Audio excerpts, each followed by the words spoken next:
आम तो traditional method रे बहुत काम करूँ फास्ट टाइम आम यहाँ जर्मन टेक्नोलोजी को अडॉप्ट करूँ जोटा गोटे नुआ जिओ सिंथेटिक लेयर हैटेलिट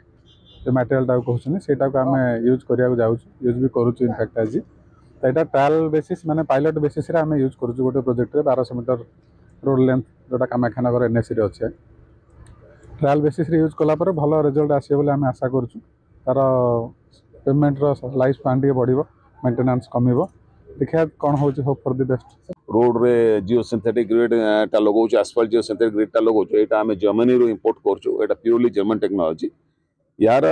उद्देश्य है एटा जदि आमे लगौछु हमर मेंटेनेंस कॉस्ट आमे जतले मार्क करथबे आपने सब बेले जतले गोटे रोड हे जाउची 6 मास 8 मास वर्ष पर खालडी पहि जाउची रक्षण बेक्षण हे पन तो फिर आउ थरे मेंटेन करछे से जिंसटा को ता लाइफ टा रोड और लाइफ टा को बढ़ाया पई ए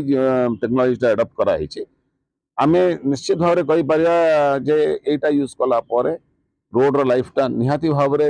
इंप्रूव हो जिवो जोटा आमे वर्षे 2 वर्ष एटा निहाती भाव 5 7 10 वर्ष पर्यंत किछि अपनी जेतिके गाड़ी गले भी नॉट इफेक्ट किछि असुविधा हबनी।